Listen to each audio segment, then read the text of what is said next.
नमस्कार, 11 बजे के इस वक्त के बुलेटिन के साथ मैं हूं अनुपम। सुप्रीम कोर्ट से बड़ी खबर आ रही है। पीएम की सुरक्षा में चूक के मामले में सुप्रीम कोर्ट ने जांच कमेटी गठित की है। रिटायर्ड जज की अगुवाई में होगी जांच। जज इंदु मल्होत्रा के नेतृत्व में कमेटी बनाई गई है। कमेटी में पंजाब पुलिस का एक अफसर भी शामिल किया गया है। कमेटी में एनआईए का भी एक अफसर होगा। 5 जनवरी को पंजाब में प्रधानमंत्री का काफिला रुका था। इस मामले में यहां पर सुप्रीम कोर्ट ने एक कमेटी का गठन किया है। सुप्रीम कोर्ट ने जांच कमेटी गठित की है। मौजूदा सभी जांच कमेटियों पर रोक लगा दी गई और अब यहां पर सुप्रीम कोर्ट ने एक जांच कमेटी बनाई है। 4 सदस्यीय कमेटी सुप्रीम कोर्ट ने बनाई है। कमेटी में पंजाब का एक पुलिस अफसर भी शामिल होगा, एनआईए का एक अफसर भी शामिल होगा। और बातचीत करने के लिए सुशील पांडे हमारे साथ जुड़ रहे हैं फोन लाइन पर। हमारे संवाददाता सुप्रीम कोर्ट पे लगातार नजर बनाए हुए हैं। सुशील, क्या सुप्रीम कोर्ट ने इस पूरे मसले पर कहा और कमेटी में कौन कौन से लोग शामिल होंगे? जी देखिए, सुप्रीम कोर्ट ने अपने फैसले में स्पष्ट कर दिया है कि सुप्रीम कोर्ट की जो रिटायर्ड जज हैं जस्टिस इंदु मल्होत्रा, उनको फिलहाल इस पूरे मामले में शामिल किया गया है। वो कमेटी को हेड करेंगी।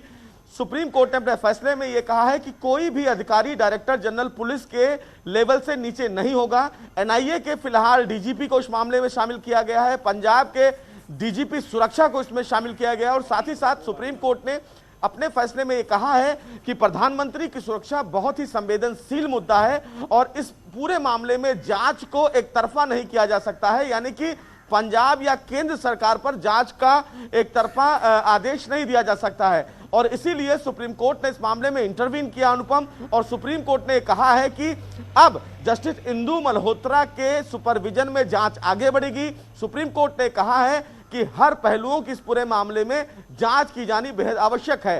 सुप्रीम कोर्ट ने पंजाब हरियाणा हाई कोर्ट के रजिस्ट्रार जनरल को यह भी कहा है कि वो तत्काल प्रभाव से प्रधानमंत्री की सुरक्षा में जो चूक हुई है उससे संबंधित जो दस्तावेज अभी तक उनके पास हैं वो दस्तावेज तत्काल प्रभाव से कमेटी के चेयरपर्सन को भेज दिए। आप नजर बना के रखिए, आगे भी हम आपसे अपडेट लेंगे। पूरे प्रकरण को लेकर जो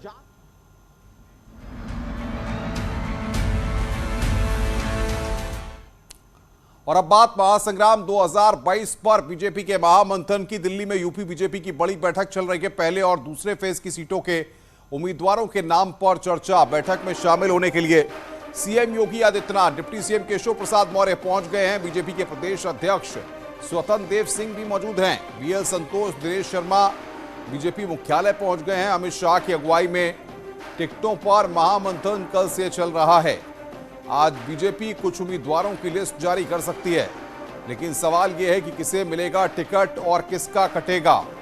कौन होंगे पहले और दूसरे फेज के प्रत्याशी? सबके मन में यही सवाल है। खासकर उन नेताओं की बेचैनी ज्यादा बढ़ गई है जो टिकट की कतार में हैं और कई वर्तमान विधायकों के माथे पर भी सवाल हैं। इसी सवाल का जवाब देने की तैयारी में भारतीय जनता पार्टी है।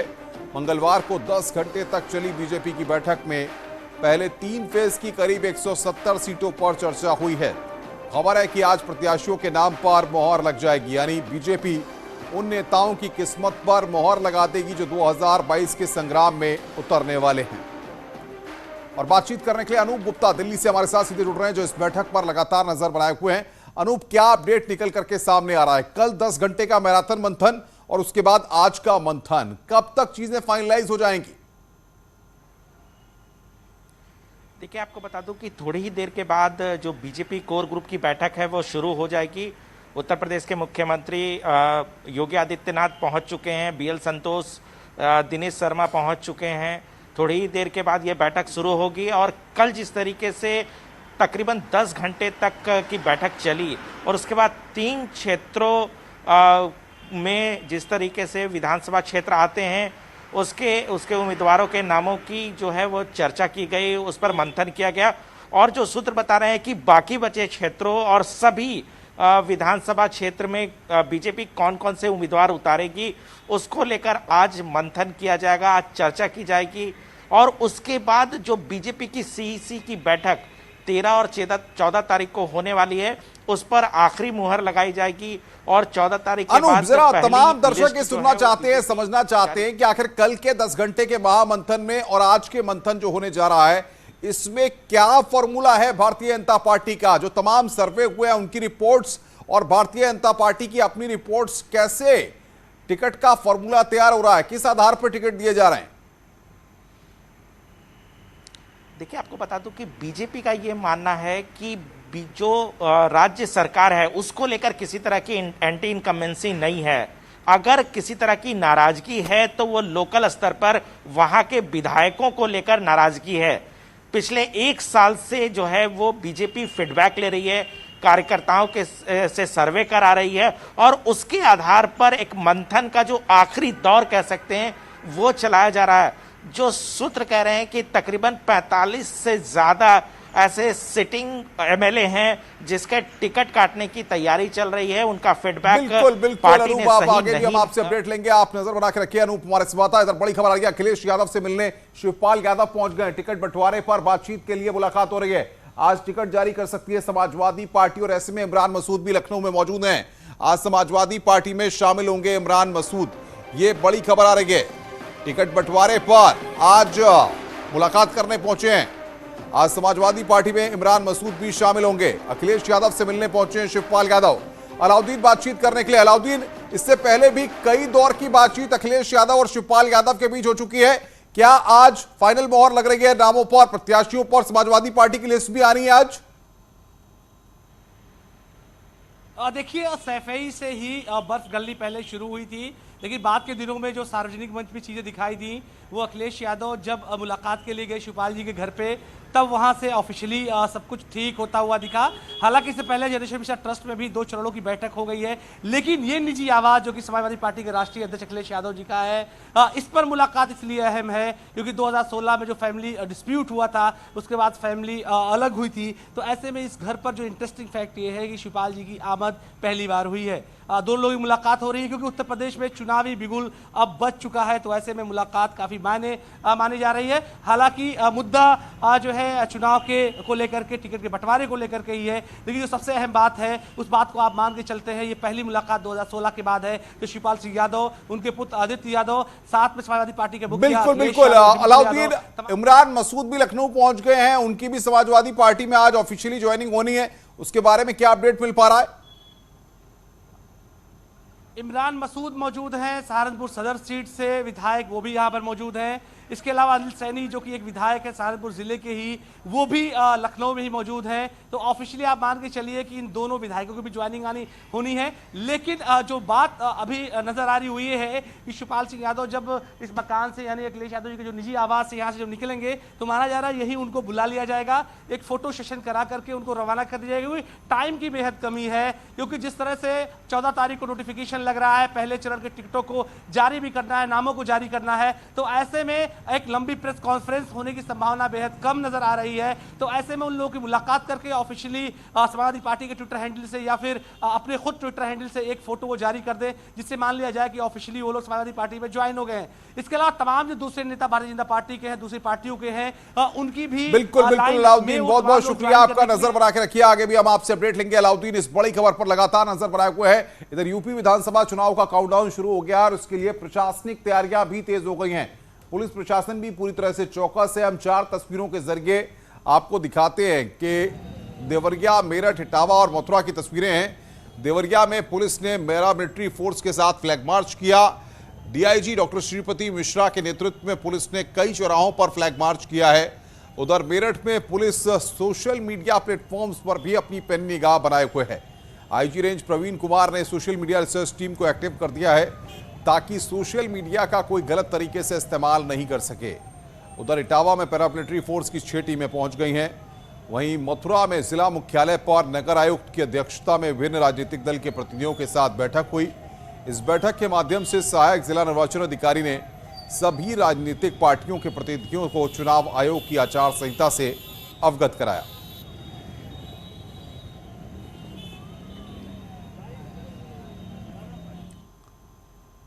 औरैया के बिधुना विधानसभा सीट से भारतीय जनता पार्टी के विधायक विनय शाक्य की बेटी ने अपने चाचा पर पिता के कथित अपहरण का आरोप लगाया है, लेकिन खुद विधायक विनय शाक्य, उनकी मां, उनके भाई और परिजनों ने इसे सिरे से खारिज कर दिया। विधायक की बेटी रिया शाक्य ने अपने चाचा पर समाजवादी पार्टी में शामिल करवाने के लिए पिता के अपहरण की कल बात की थी और वीडियो जारी किया था।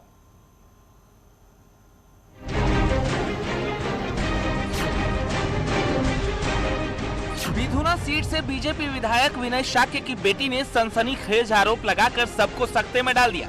विधायक की बेटी रिया शाक्य का आरोप है कि मानसिक रूप से कमजोर हो चुके उनके पिता को उनके चाचा और दादी लखनऊ ले गए, उसके बाद से उनका कोई पता नहीं है। मेरे पिताजी ना तो स्पष्ट तरीके से बातचीत कर सकते हैं और ऑपरेशन होने के बाद उनके सोचने समझने की शक्ति भी कम हो गई है। हम लोग क्षेत्र में लगातार लोगों से संपर्क बढ़ा रहे हैं। इसी बीच हमारे चाचा श्री देवेश शाक्य व हमारी दादी मेरे पिताजी को लखनऊ लेकर चले गए। मेरे पिताजी की स्थिति ठीक नहीं है, वे कहाँ हैं, किस हालत में है, हमें कोई जानकारी नहीं है। दरअसल 2018 में ब्रेन स्ट्रोक की वजह से विधायक विनय शाक्य स्पष्ट बोल नहीं पाते, लेकिन बेटी के बयान से वो बेहद नाराज जरूर दिखे। इटावा सिविल लाइन स्थित घर पर मौजूद विधायक के इशारे बताते हैं कि वो सुरक्षित हैं और आरोप बेबुनियाद है। आरोप लगाया है कि आपका अपहरण आपके भाई और आपकी मां ने किया है। हाँ,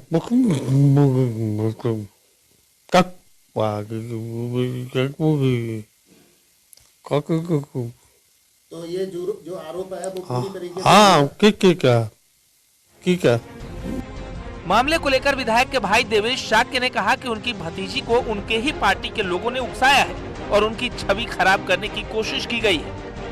मेरी छवि को धूमिल करने के लिए कुछ पार्टी के ही लोगों ने हमारे परिवार के बच्चों को भुसकाकर ये बयान दिलवाया है। विधायक की मां और अन्य लोगों का भी कहना है कि रिया शाक्य दूसरे के बहकावे में आकर ऐसा बयान दे रही है। सब गलत है, आरोप सब गलत है।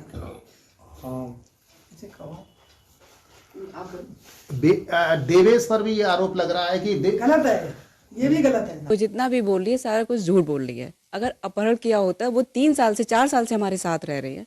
उनसे पूछा जाता है कि आप अपनी बेटी के साथ या अपने बच्चों के साथ जाना चाहते हैं, तो वो मना कर देते हैं। और आपको यकीन नहीं तो आप उनसे खुद पूछ लीजिएगा। और वो अपनी स्वेच्छा से हम लोगों के साथ रह रहे हैं और वो जहाँ जाना चाहते हैं वो अपनी मर्जी से जाते हैं। ऐसा कुछ भी नहीं है, जो भी उन्होंने कहा है वो गलत है। विधायक के साथ हमेशा रहने वाले उनके सुरक्षा गार्ड ने भी इस बात की पुष्टि की है कि विधायक अपने भाई के घर पर हैं और सुरक्षित हैं। विधायक विदुना विनय शाक्य जी की सुरक्षा में मैं 2019 से हैं और जहाँ जाते हैं वो उनके साथ जाता हूँ। मगर जो न्यूज़ चल रही है वो फेक है। नेताजी अपने इच्छा से माताजी के साथ रहते हैं और जब से मैं आए उनके साथ ही हैं और वो माताजी जी सेवा करती हैं। मामले को लेकर इटावा के एसएसपी भी विधायक और उनके मां से बात कर चुके हैं। इस वक्त विधायक विनय शाक्य अपने भाई के घर इटावा सिविल लाइंस पर मौजूद हैं। जिस तरीके की बातें खुद विधायक जी ने और उनकी मां की तरफ से कही गई हैं, उससे यह बात साफ हो रही है कि ना तो उनका अपहरण किया गया है और ना ही उनको डराया और धमकाया गया है। कुछ नहीं। फिलहाल वो सुरक्षित अपने घर पर यहाँ पर है, साफ तौर पर देखा जा सकता है। बस इतनी जरूर कठिनाई है कि जो शारीरिक स्थिति है वो सही ढंग से अपनी बात को नहीं बता पा रहे और अपनी बेटी के प्रति उनकी नाराजगी भी साफ शब्दों में दिखाई दे रही है। जिस तरीके से वो शब्दों में और इशारे के जरिए नाराजगी जता रहे हैं। दिनेश शाक्य वीडियो के माध्यम से पुलिस को एक वायरल वीडियो प्राप्त हुआ जिसमें औरैया स्थित विदुना विधानसभा के विधायक श्री विनय शाक्य की पुत्री रिया शाक्य द्वारा एक आरोप लगाया गया और उसमें बताया गया कि विधायक विनय शाक्य जी को जबरदस्ती उनके भाई देवेश शाक्य और उनकी मां लखनऊ ले जा रहे हैं। इसमें पुलिस द्वारा जांच करेगी। जांच में मेरे द्वारा स्वयं विधायक जी से वीडियो कॉल द्वारा बात करी गई। वीडियो कॉल में पाया गया कि वे अपने परिवारीजनों के साथ औरैया स्थित इटावा स्थित उनके जो आवास है शांति कॉलोनी में वहां पर मौजूद हैं। साथ में उनके जो सुरक्षा कर्मी हैं जो पुलिस द्वारा उनको मुहैया कराए गए हैं वह भी वहां पर मौजूद थे। इस समय हमारे एक डिप्टी एसपी लेवल के क्षेत्राधिकारी खुद विधायक जी के साथ उनके इटावा स्थित आवास पर मौजूद हैं और उन्होंने बताया है कि विधायक जी सकुशल अपने घर पर हैं। इस प्रकार का जो ये वीडियो सोशल मीडिया में वायरल हुआ है ये पूर्णतः निराधार है और इसमें कोई बल नहीं है। भारतीय जनता पार्टी के विधायक प्रतिभा शुक्ला ने वीडियो जारी किया है। पार्टी छोड़ने की खबरों को अफवाह बताया। अफवाह फैलाने वालों पर मानहानि का मुकदमा करने के लिए कहा है।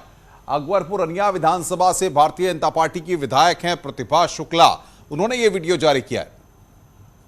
सोशल मीडिया में जो विरोधियों द्वारा सपा में जाने की भ्रामक और असत्य खबरें प्रसारित की जा रही हैं, इस संदर्भ में मुझे यह कहना है कि मैं भारतीय जनता पार्टी की ईमानदार, निष्ठावान, समर्पित कार्यकर्ता हूँ।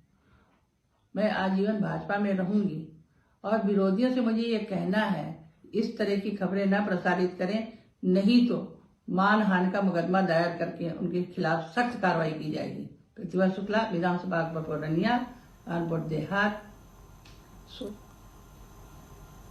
भदोई में बीजेपी विधायक रविंद्रनाथ त्रिपाठी के इस्तीफे का फर्जी लेटर पैड वायरल हुआ है। विधायक ने ट्वीट कर कहा कि विपक्षी और दलाल किस्म के लोग फर्जी लेटर पैड वायरल कर रहे हैं। वीडियो जारी कर फर्जी लेटर पैड वायरल करने वालों के खिलाफ कार्रवाई की मांग की गई है। भदोई विधानसभा से भाजपा विधायक हैं रविंद्रनाथ त्रिपाठी।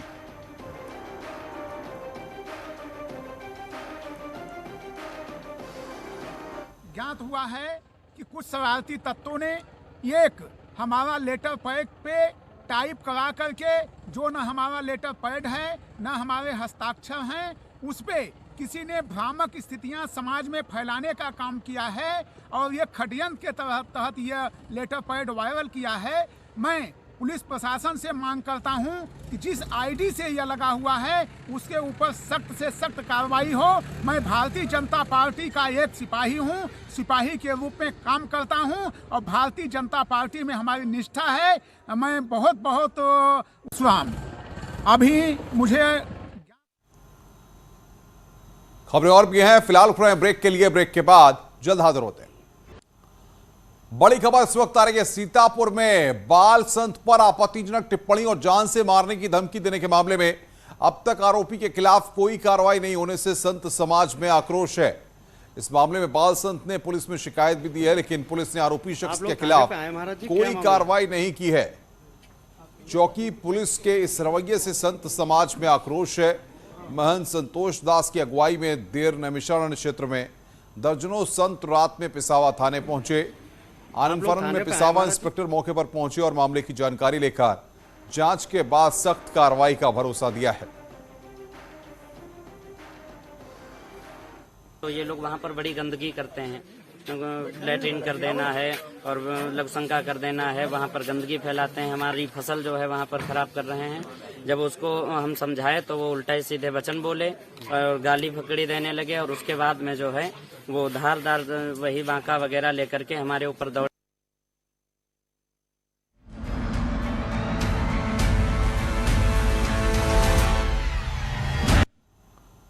खतरनाक होने वाला है कोरोना का असर बढ़ने लगा है। संक्रमित होने वालों की संख्या लगातार बढ़ रही है। देश भर में 1,94,720 नए मामले सामने आए हैं। 60,405 लोग ठीक हुए हैं। 24 घंटे में कोरोना से 442 मरीजों की मौत हुई है। फिलहाल देश में 9,55,319 एक्टिव केस हैं। डेली पॉजिटिव रेट 11% से ज्यादा है।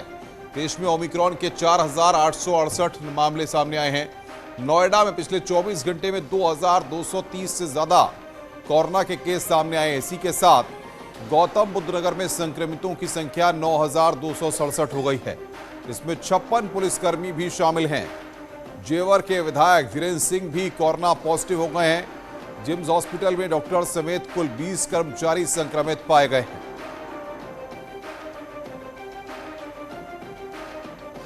तो ओमिक्रॉन के मामले लगातार बढ़ते जा रहे हैं। कोरोना के केसेस लगातार सामने आ रहे हैं। वहीं कानपुर से खबर आई है 250 लोगों में कोरोना की पुष्टि हुई है। असिस्टेंट प्रोफेसर समेत 5 जूनियर रेजिडेंट डॉक्टर भी संक्रमित हो गए हैं। जीएसवीएम मेडिकल कॉलेज नया हॉटस्पॉट बन गया है और कानपुर के एक्टिव केस 1,172 हो गए हैं। कोरोना के बढ़ते मामलों को देखते हुए जिलाधिकारी ने 6 सदस्यीय टीम गठित की है। Hotel, banquet hall, cinema hall पर जो नजर रखेंगे। Gym, swimming pool, water park बंद कर दिए गए हैं। धार्मिक स्थलों पर कोविड प्रोटोकॉल का सख्ती से पालन कराने के निर्देश दिए गए हैं। मेरठ में भी 24 घंटे में कोरोना के 876 नए मामले सामने आए हैं। 6,995 सैंपल की जांच में 876 नए केस मिले हैं। कोरोना के एक्टिव केस की संख्या 4,067 हो गई है। 4,039 मरीजों का होम आइसोलेशन में इलाज हो रहा है। 28 मरीजों का अस्पताल में फिलहाल इलाज चल रहा है। खबर प्रयागराज से 14 जनवरी से शुरू हो रहे माघ मेले में भी कोरोना का साया गहरा गया है।